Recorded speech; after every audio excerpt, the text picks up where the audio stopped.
yang membuat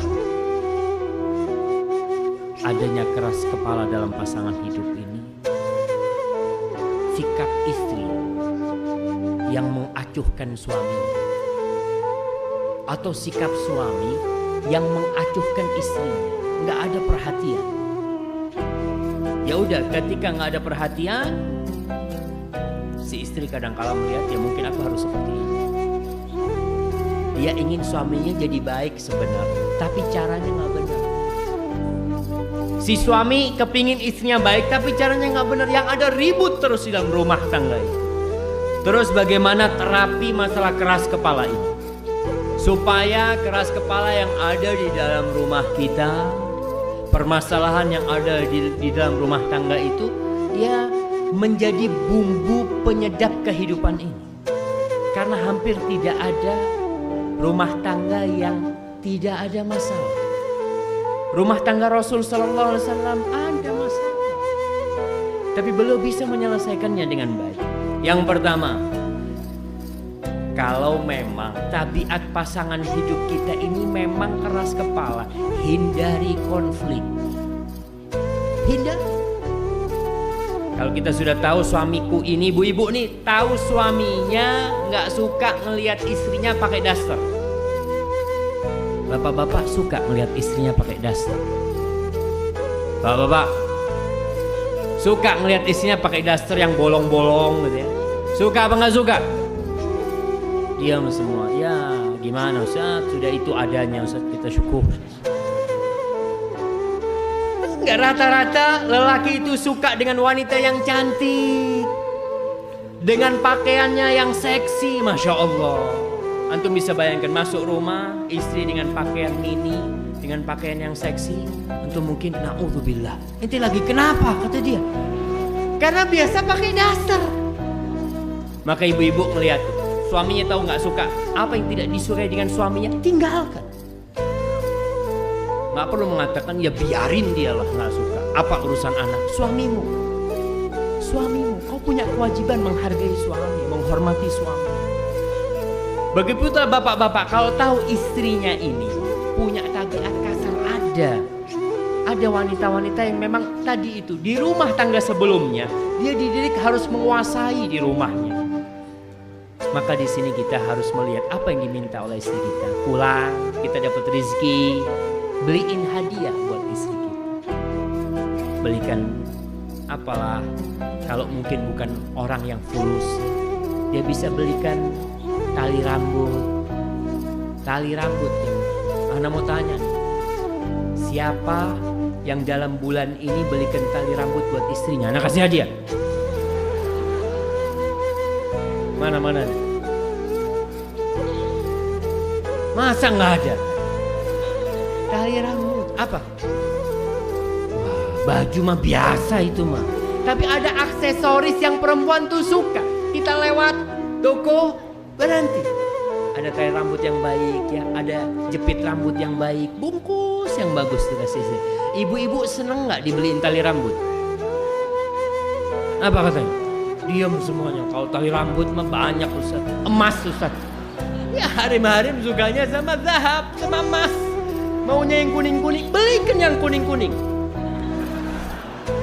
Ya maksudnya belikan gelang-gelang kuning yang aksesoris ada. Usahakanlah kita melihat istri kita nih harus diobatin.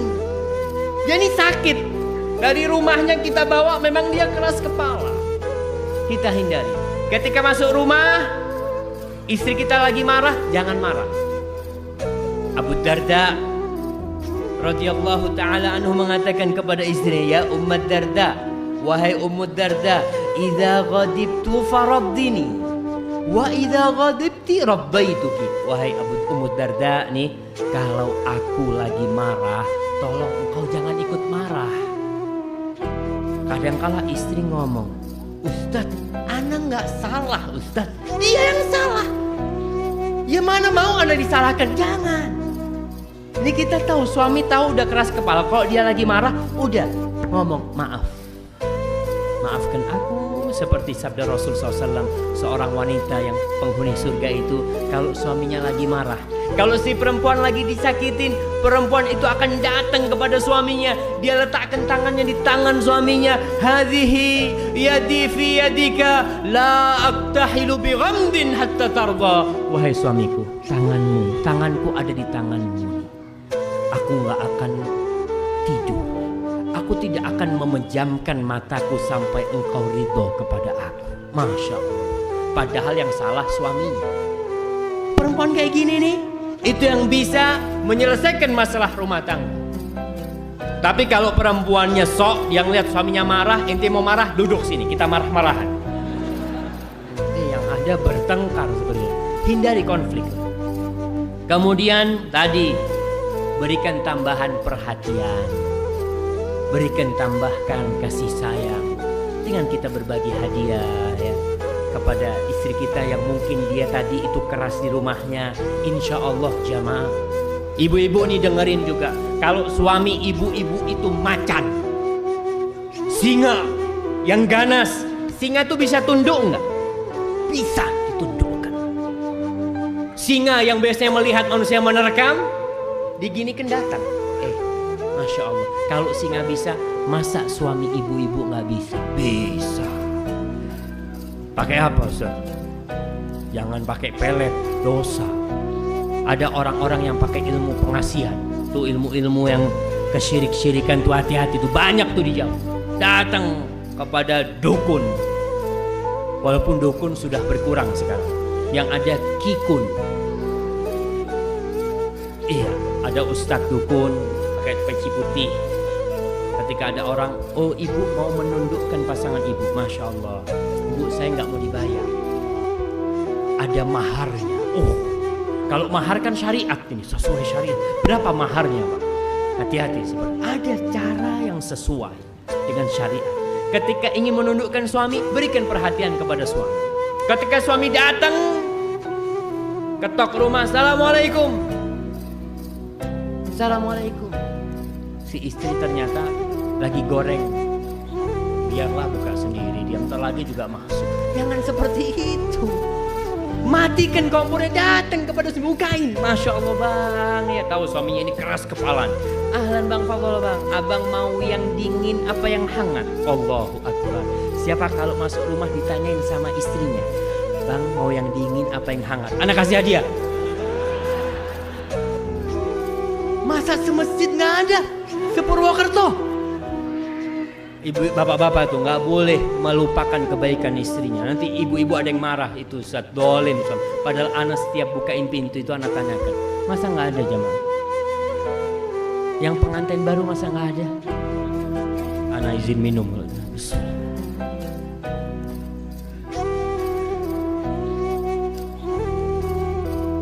Maka tolong, alhamdulillah, berikan tambahan perhatian.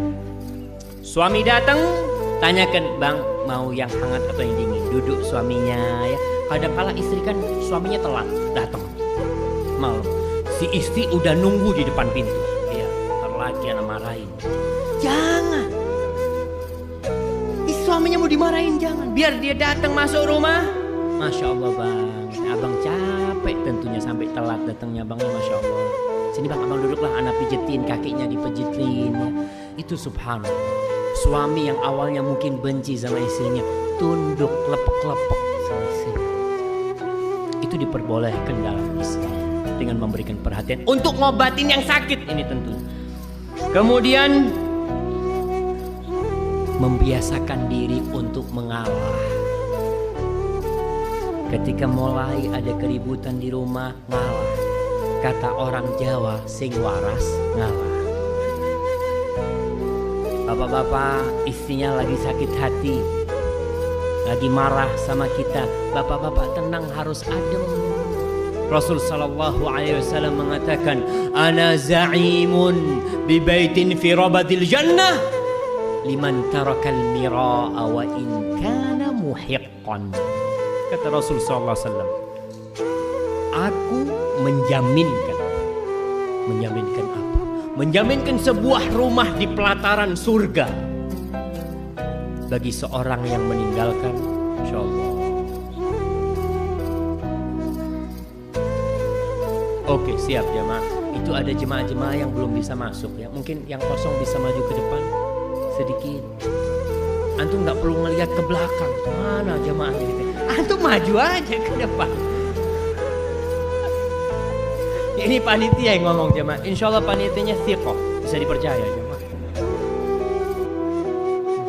Jangan, subhanallah ya, kita ini ikhwan, kita ini satu saudara. Kalau masuk masjid terjadi gesekan itu biasa. Kadangkala ada orang baru datang nempatin tempat kita dan kakinya naik di atas paha kita. Ya Allah, ini udah dikasih tempat nggak tahu diri. Antum subhanallah, antum meluaskan tempat duduk antum itu jangan karena dia. Ya ayyuhalladzina amanu idza qila lakum tafassahu fil majalis fafsahu yafsahillah. Antum meluaskan majelis antum itu karena Allah. Tapi kalau antum meluaskan majelis antum karena teman antum, yang ada loro hati. Iya biasa, bergaul sama orang itu banyak orang-orang yang tidak pandai bersyukur. Tapi biarkan. Kok sampai situ Ustaz? Antum tadi motong ana di mana? Di mana? Oke. Bismillah.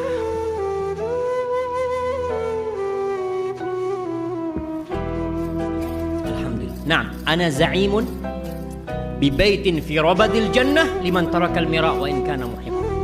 Aku akan menjaminkan sebuah rumah di pelataran surga bagi seorang yang meninggalkan perdebatan walaupun dia benar. Jadi suami istri ini kadangkala perdebatannya hal-hal yang seharusnya tidak diperdebatkan. Ngomong sama istrinya, rawon paling enak itu di mana? Oh di sini. Mulai ribut. Oh enggak, di sana yang paling enak.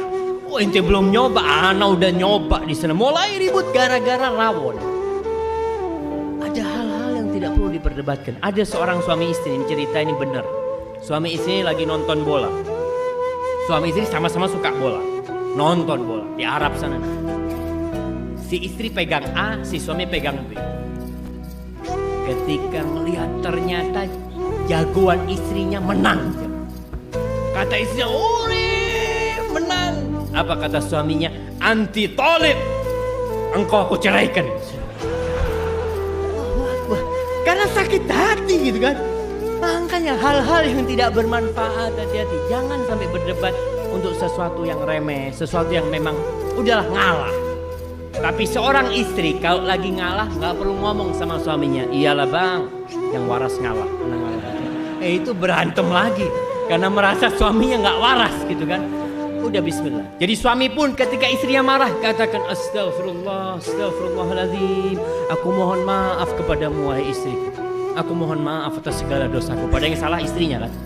Tapi kita maaf, selesai. Si istri akan cinta sama kita. Tapi kalau suami nggak pandai menyelesaikan masalah di rumah, ribut terus ya, maka yang waras ngalah. Kemudian ibu-ibu jangan pernah menantang suaminya. Jangan pernah. Kalau menantang suami berarti yang kalah ibu. Karena suami sebagai pemimpin, dia tuh sebagai pemimpin harus dihormatin, harus dihargain. Kalaupun dia punya salah, beda caranya. Di dalam Islam bagaimana memperbaiki komandan dan bagaimana memperbaiki anak buah. Bagaimana Islam menjelaskan kepada umat manusia, kepada para suami, kalau istrinya nggak baik. Nih cara suami memperbaiki istri yang salah. Kalau yang keras kepala tadi udah kita jelasin. Kita harus tahu yang pertama bahwa istri kita tuh memang bengkok. Rasul Shallallahu Alaihi Wasallam menekankan hal itu supaya suami sadar bahwa istri dia memang seperti itu, memiliki kesalahan-kesalahan yang susah untuk diperbaiki. Nabi SAW mengatakan, "Istawsu bin nisa, fa innal mar'ata khuliqat min dhila." Kalian jaga tuh perempuan. Nabi memberikan wasiat agar kalian menghargai itu perempuan, menjaga itu wanita. Kenapa? Karena sesungguhnya wanita itu diciptakan dari tulang rusuk yang bengkok. Fa inna a'waja syai'in fid dhila'i a'la, yang paling bengkok yang paling atas tulang rusuk itu. Fa in dhahabta tuqimuh, kalau kau ingin luruskan, kasarta, patah. Wa in taraktahu lam yazal a'waj, kalau kau biarkan dia akan tetap bengkok.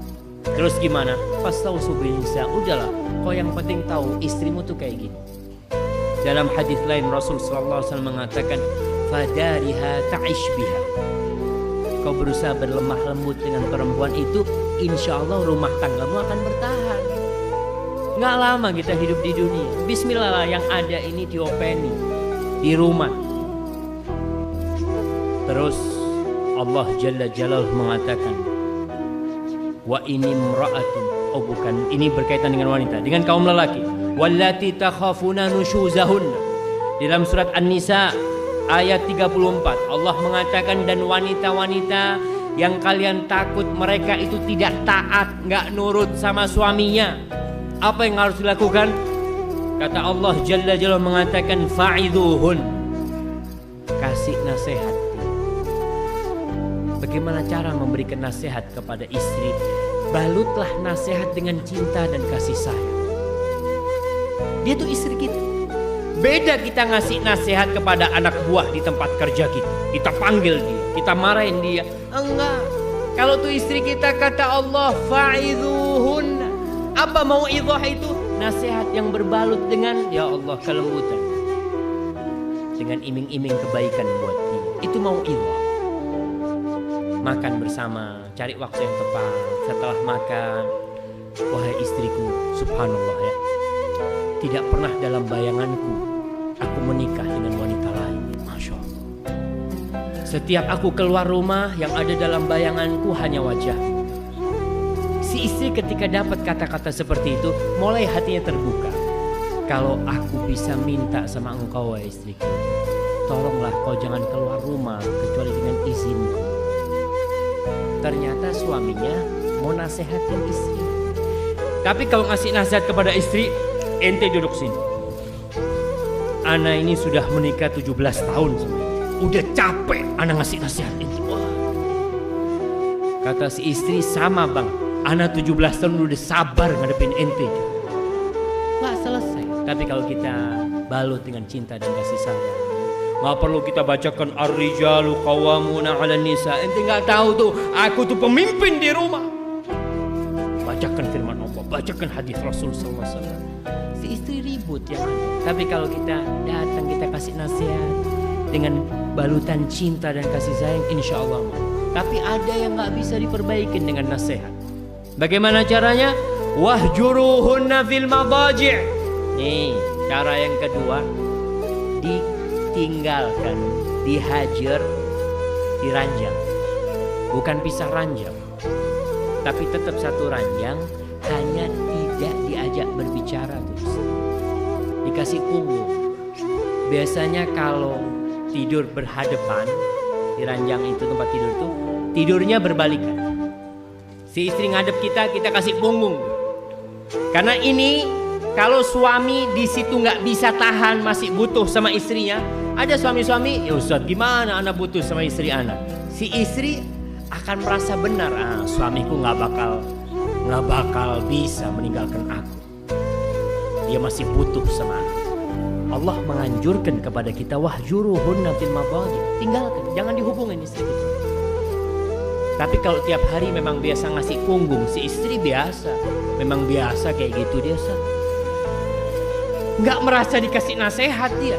Tapi suami yang romantis sama istrinya, ini Allah berbicara tentang suami yang memang dia biasa tidur sama istrinya, melihat wajah istrinya, berbicara dengan istrinya. Rasul SAW sebelum tidur tuh ngobrol sama istrinya, jemaah. Setelah ngobrol baru beliau tidur. Di antara kita ada yang datang dari tempat kerjanya, ngomong sama istrinya, Afan jangan digangguan, ana mau tidur, ana capek. Ketika dia hendak memberikan nasihat istrinya lewat cara ranjang ini, gak berhasil. Karena dia memang seperti itu. Maka orang-orang yang romantis, orang-orang yang cinta kepada istrinya, ketika dia tidak ngajak bicara istrinya, ketika diranjang dia berbalik arah, si istri akan sadar, ya Allah, ada apa dengan suami? mungkin ada kesalahan-kesalahan aku yang belum aku rubah. Dia akan mengevaluasi diri. Baik, ada istri-istri yang tidak bisa diperbaiki dengan cara seperti itu. Sudah gak diajak ngomong, gak digaulin di tempat tidur, tetap bantah Ustaz. Wadribuhun, pukul dia. Subhanallah, Islam menyuruh memukul. Nah, ini perintah Allah dan kita bangga sebagai seorang muslim dengan perintah Allah. Karena sekarang muncul pendidikan tanpa memukul. Muncul, gak boleh mukul. Islam boleh mukul. Dan aku bangga sebagai muslim ada asas syariat ini. Karena ini syariat yang tidak bisa ditinggalkan. Orang mengatakan gak boleh mukul, tapi mereka tetap mengadakan hukum pukul. Di dalam Islam memukul itu diatur.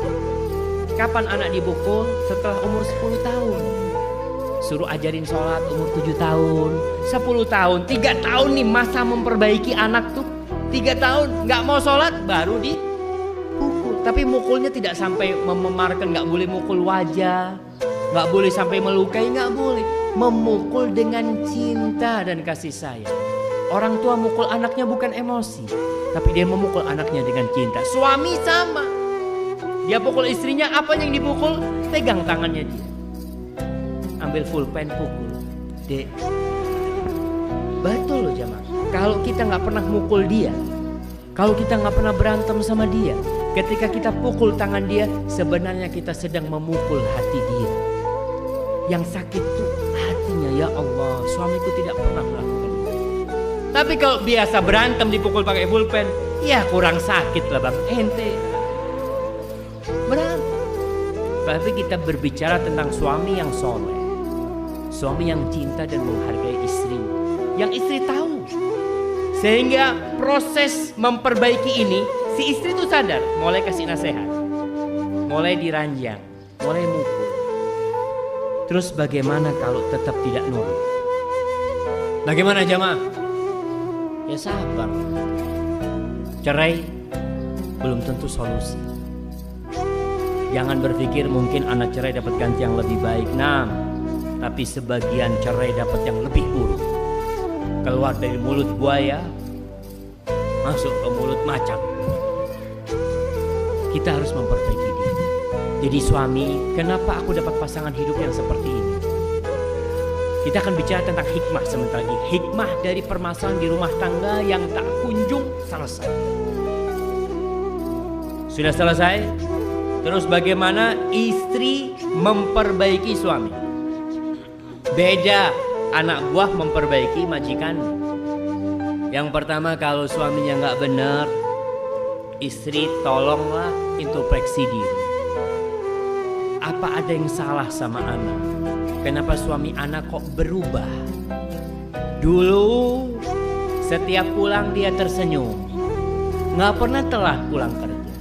Sekarang telat, bisa jadi gara-gara istrinya.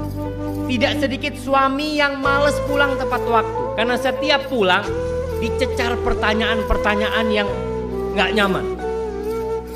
Bang, dari mana tadi? Dari sini. Ketemu siapa? Pulang. Ngomong apa? Wah. Itu suami bakal pulang kalau istrinya tidur. Nantilah malam hari aja. Daripada introspeksi diri. Mungkin suami sudah sering keluar rumah, pagi keluar ya. Ada suami-suami kelihatan, suamiku ini nggak pernah berdandan. Sekarang kalau keluar rumah rambutnya rapi, jenggotnya disisir pakai minyak wangi. Jangan-jangan dia nih ada pandangan lain. Bisa jadi. Itu permasalahan. Penyebabnya mungkin di rumah. Si istri tidak pernah bersolek di rumah. Si istri tidak pernah tampil cantik di rumah. Padahal kodratnya lelaki suka dengan keindahan. Maka tolong si istri memperbaiki. Tadi itu pakaian-pakaian, terus terang pakaian kalau masih ada, daster-daster yang bolong-bolong, itu kalau bisa dijadikan serbet.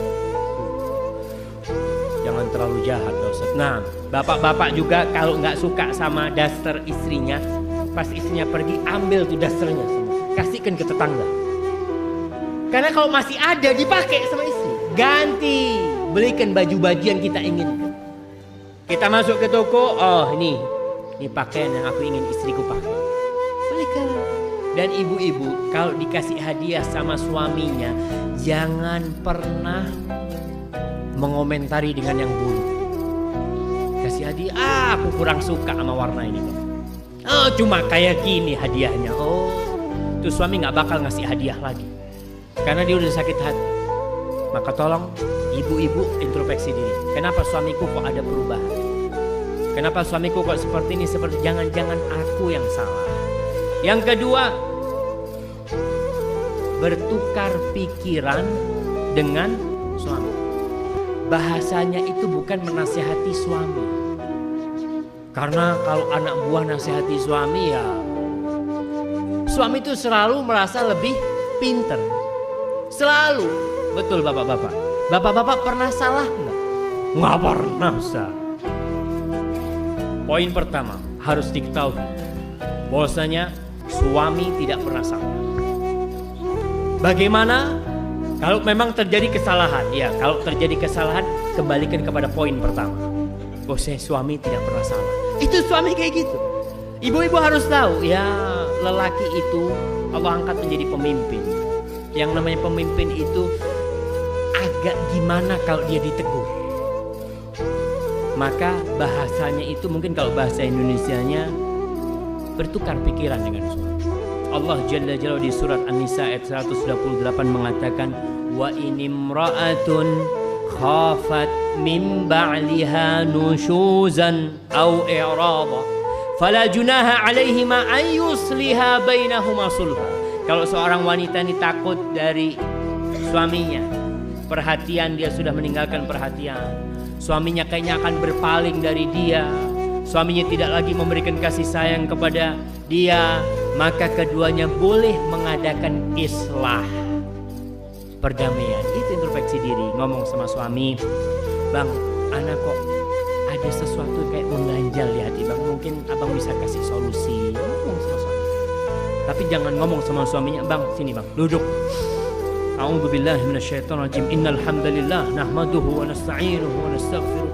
Khutbatul hajah dibaca sama Rasul SAW. Iya, tapi jangan bacain kepada suami. Istri berusaha untuk cari waktu yang tepat. Dari bawah dia mengatakan, mungkin abang gak salah bang, mungkin ana yang salah bang, ya tolong pandangan ana ini, mungkin ana ngelihat abang kok sekarang ini selalu telat pulangnya bang, ya Allahu'alam, mungkin ana yang salah, ana minta penjelasan dari abang. Tukar pikiran kepada suami, bukan memberikan nasihat. Dan jangan suudzon dulu sama suami. Suudzon itu awal petaka di rumah tangga. Ketika sudah tidak ada saling percaya di rumah, habis. Istri suaminya ke kamar mandi, HP-nya diambil, dia lihat. Mulai keraguan-raguan. Suami juga seperti itu. Mulai telepon istrinya disadap. Nggak nyaman sudah rumah tangga. Tolong islah, kumpulkan, duduk. Ada apa nih masalahnya? Supaya kalau memang ada kesalahan di istri gak berlarut-larut, kesalahan di suami tidak berlarut-larut. Jangan sampai suami ini akhirnya selingkuh karena dibiarkan. Ada istri yang membiarkan suaminya. Ana mau lihat sampai kemana hubungan dia dengan wanita itu.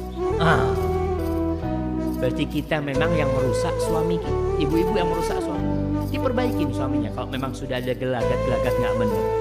Ketika tukar pikiran ini, pilih waktu yang tepat. Yang kedua, lihat kondisi suami yang rileks. Yang ketiga, ya usahakan penuh dengan kelembutan. Tidak ada angkat suara. Kalau sudah angkat suara, dilihat nggak bisa nih. Kalau ngomong sama suami, Ustaz, mesti anak ini angkat suara. Jangan ngomong. Tulis surat kepada suaminya. Tulis surat. Soalnya kalau nulis surat, ibu-ibu bisa milih kata-kata. Tapi kalau ngomong langsung terkadang emosi naik, akhirnya ribut di rumah tangga. Yang ketiga, berusaha untuk membuat suami senang. Ya tadi dengan introspeksi diri, kita berusaha rumah tangga yang tadinya adem, bagaimana bisa jadi lebih baik lagi. Nggak bisa Ustaz. Udah usaha itu, suami berusaha, istri berusaha, nggak ketemu. Maka cara yang terakhir adalah mengirim utusan, mediasi. Suami istri ngomong gak ketemu. Oke, kita kirim mediator dari pihak keluarga wanita, dari keluarga lelaki. Allah subhanahu wa ta'ala berfirman dalam surat An-Nisa ayat 35, wa in khiftum shiqaqa bainihi. Kalau kalian khawatirkan pertikaian, percekcokan antara keduanya gak selesai-selesai, terus gimana? Fab'athu hakaman min ahlihi wa hakaman min ahliha. Maka tolong diutus mediator, seorang yang alim, yang ngerti, dari pihak keluarga lelaki dan dari pihak keluarga wanita. Iyurida islahan yuwaffiqillah bainahum. Kalau mereka memang benar-benar ingin perbaikan keduanya, insya Allah dengan izin Allah, Allah akan memperbaiki. Allah akan memberikan taufik kepada mereka. Itu salah satu cara kalau percekcokan tidak bisa diselesaikan. Jangan terus dibiarkan. Ada orang-orang yang Masya Allah tiap hari ribut selama 50 tahun. Kawin ribut terus. Atau ada yang 10 tahun ribut terus. Tolong diutus. Karena kedua orang ini mungkin dua-duanya sakit, harus diperbaiki. Yang memperbaiki keluarga wanita, mungkin si suami, Ustaz Ana udah gak bisa ngasih nasihat istri Ana. Ya bismillah, mudah-mudahan pihak keluarga wanita bisa memberikan nasihat. Begitu pula si wanita, Ustaz Ana udah gak tahan hidup sama suami Ana udah berusaha, nasihat-nasihat yang disampaikan Ana berusaha dengan cara baik, tapi suami tetap seperti itu. Bahkan dia kayaknya udah selingkuh, udah apa, udah macam-macam umpamanya. Udah gak perlu berkuar-kuar di luar. Cari utusan bagaimana untuk memperbaiki keduanya. Ustaz, apa tidak ada pilihan cerai? Ada. Di dalam Islam diperbolehkan cerai. Bahkan perceraian itu kadangkala solusi terbaik. Kadangkala ketika sudah tidak ketemu jalan, tidak bisa islah, jangan dipertahankan. Karena apa? Karena rumah tangga itu tujuannya sakinah, mawaddah dan rahmah. Kalau tiap hari yang ada pertikaian, istri gak nurut sama suaminya, suami suka mukul istrinya, dapat dosa. Melakukan hal itu, istri tidak melakukan kewajibannya, dosa. Suami tidak memberikan hak istri, berdosa. Apa kau ingin pernikahanmu membawamu ke dalam neraka akhirnya? Allah bolehkan perceraian. Bahkan Allah mengatakan wa iyatafarraqa yughnillahu kullan min sa'ati. Kalau keduanya harus berpisah, maka Allah akan cukupi keduanya dari fadl min Allah. Iyatafarraqa yughnillahu kullan min sa'ati, dengan keluasan Allah. Kadangkala istri, ya Ustaz, ana nih butuh Ustaz. Ana kalau cerai takut gak ada yang bisa ngasih makan anak. Ya kalau engkau memang seperti itu, tetap bertahan gak apa-apa. Tapi berikan hak suamimu. Jangan cuma mau fulusnya, tapi ribut terus di rumah. Jangan. Lebih baik kau keluar daripada engkau berdosa terus berada di rumah itu. Karena kedurhakaanmu kepada suami. Suami seperti itu juga. Mungkin dia butuh sama istrinya buat anak-anak, tapi tiap hari ribut. Mungkin si suami tiap hari mukul istrinya, tapi tidak pernah mau diceraikan. Enggak lah, anak kesian sama anak-anak, tiap hari dipukul istrinya. Dosa. Kau kalau sudah melihat ketidakcocokan yang tidak bisa diselesaikan, monggo baik-baik bercerai. Tapi para jamaah, jangan terburu-buru memilih bercerai. Apa hikmah dari permasalahan di rumah tangga? Yang terkadang orang tetap bertahan, nggak apa-apa Ustaz, anak akan memberikan hak istri anak, walaupun istri anak menyakitin anak, akan tetap bersabar. Istri pun seperti itu, anak tetap akan bersabar memberikan hak-hak suami anak sampai Allah mencabut nyawa anak, walaupun suami anak zalim. Oke, berarti ada yang sadar di sini dengan hikmah-hikmah kenapa dia harus bertahan. Yang pertama, permasalahan di rumah tangga itu sebagai penghapus dosa. Kita nih kadangkala diuji dengan suami yang zalim, atau istri diuji dengan suami diuji dengan istri yang zalim, dengan pasangan hidup yang zalim. Itu untuk menghapuskan dosa-dosa kita. Kita nih banyak dosa. Mungkin permasalahan di rumah itu, keributan di rumah itu sebagai penghapus dosa. Ingat, setiap dosa yang kita lakukan itu ada perhitungannya.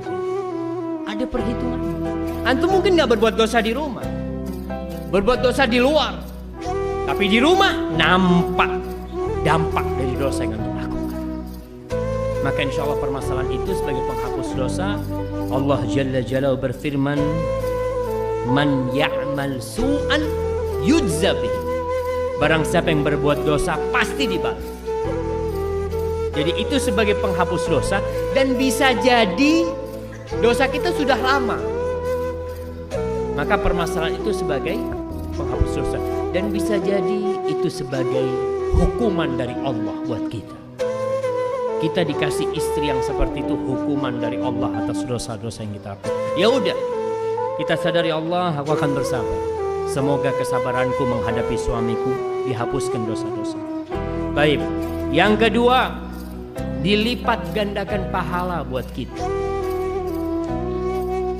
Allah Jalla Jalaluhu mengatakan, wala nabluwannakum bisyai'in minal khawfi wal ju'i wa naqsin minal amwali wal anfusi wath thamarat wa basyiris sabirin.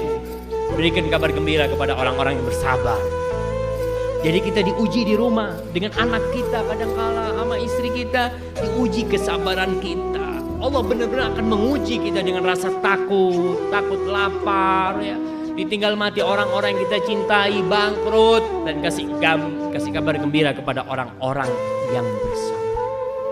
Jadi masalah itu salah satunya untuk melipat gandakan pahala buat kita. Innama yuwaffas sabiruna ajrahum bighairi hisab. Orang-orang yang sabar tuh akan dikasih pahala sama Allah tanpa hitungan. Yang ketiga, bisa jadi permasalahan di rumah tangga kita itu bentuk kecintaan Allah kepada hamba. Mungkin kita gak banyak dosa, tapi itu bentuk cinta Allah kepada hamba. Kalau kita melihat para nabi, bagaimana kehidupan mereka, asyaddun nasi bala'an al-anbiya, orang yang paling berat cobaannya adalah para nabi. Coba kita lihat, Nabi Adam alaihissalam digodain sama istrinya, sama anak-anaknya, Habil dan Qabil, bunuh-bunuhan. Siapa Habil dan Qabil itu? Anaknya Nabi Adam. Siapa membunuh siapa? Anak kasih hadiah. Qabil membunuh Habil. Tahu dari mana? Oh, nih ilmu nih. Bahasa Arabnya pembunuh itu qatil. Pakai qaf, qatil. Jadi yang membunuh itu Qabil, yang dibunuh Habil. Masya Allah. Itu pelajaran di kelas dulu kita di kampus ya. Masya Allah. Baik, Nabi Adam diuji sama anaknya Nabi. Satu dibunuh anaknya. Subhanallah. Kemudian kita lihat Nabi Nuh alaihissalam. Nabi Nuh berdakwah 950 tahun bersama istri yang tidak beriman. Anda bisa bayangkan, diuji sama Allah Nabi. Kemudian ketika Allah hukum mereka yang kafir, Nabi Nuh bikin perahu besar dan Nabi Nuh naik ke kapal, ketemu sama anaknya. Ya bunayya rakam ma'ana. Wahai anakku, naik. Kata anaknya, tidak. Sa'awi ila jabali ya'simuni minal ma'. Aku naik ke gunung yang menyelamatkan aku dari air. Fahala bainahumal mauj. Nabi Nuh melihat anaknya tenggelam. Nabi diuji dengan anaknya. Apakah karena Nabi Nuh berbuat dosa? Bukan. Karena Allah cinta kepada para nabi. Allah uji dengan istrinya. Kemudian Nabi Ibrahim alaihissalam diuji di rumah. Istrinya bertahun-tahun gak punya anak. Subhanallah.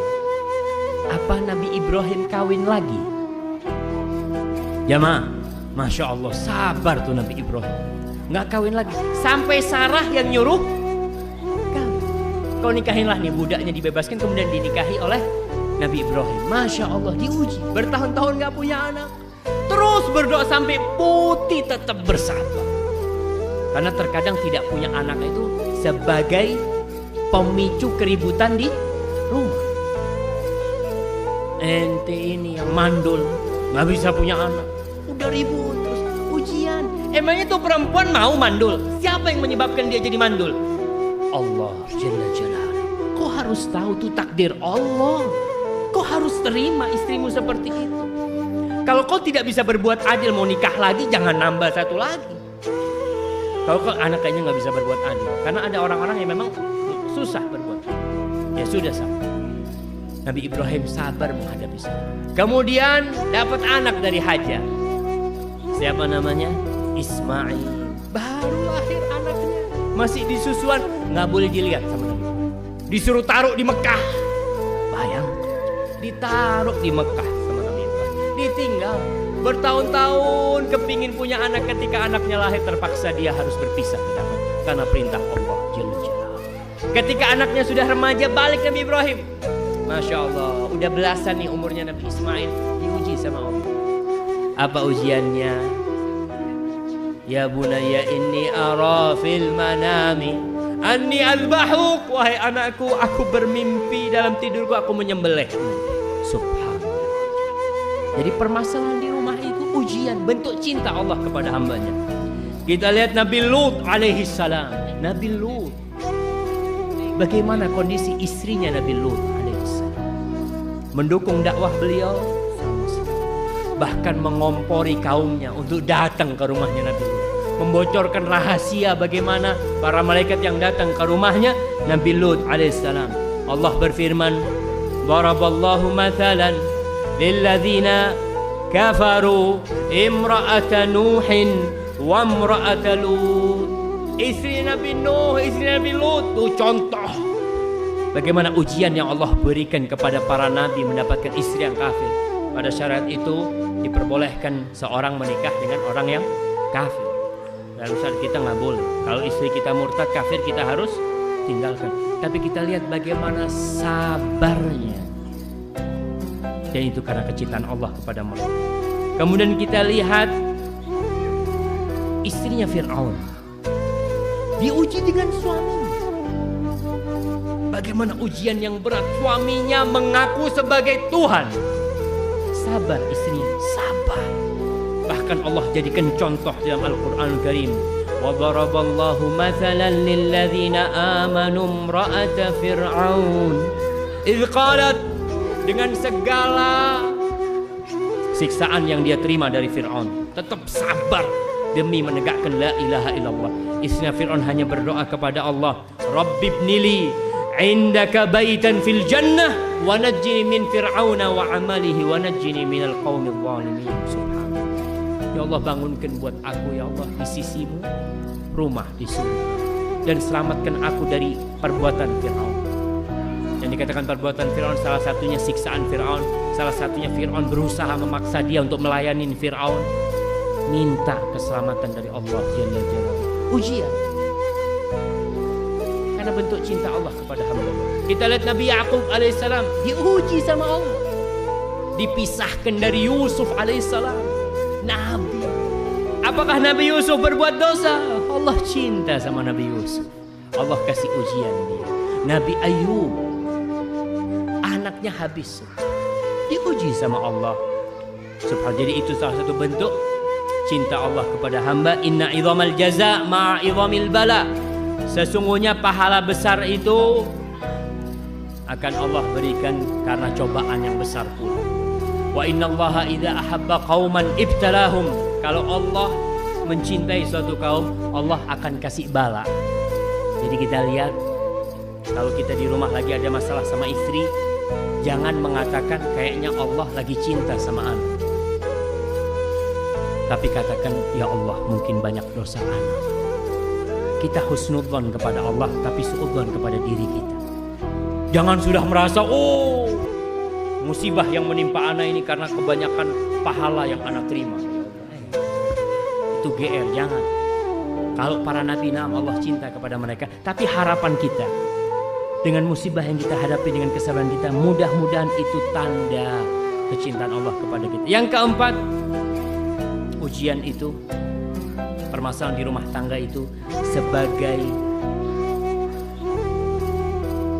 ujian untuk melihat kebenaran iman kita. Betul nggak kita beriman? Allah Jalla Jalaluh mengatakan, ahasiban nasu ayyutraku ayyaqulu amanna wa hum la yuftanun. Apakah manusia mengira dengan mengatakan kami beriman, ana mukmin, ana muslim, lalu mereka nggak diuji? Allah akan uji untuk melihat kebenaran iman. Benar enggak kau beriman kepada Allah? Karena banyak orang yang kau lagi seneng, masya Allah, lupa sama Allah. Kasih, benar enggak kau beriman kepada Allah? Allah telah turunkan ujian-ujian kepada orang-orang sebelumnya untuk melihat siapa yang benar-benar beriman, siapa yang pura-pura beriman. Kemudian yang ke berapa jemaah? Ana ini lihat waktunya kayaknya udah mau habis. Sampai jam berapa Ustaz?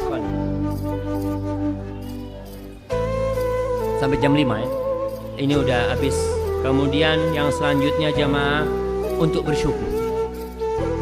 Ujian itu untuk bersyukur tadi.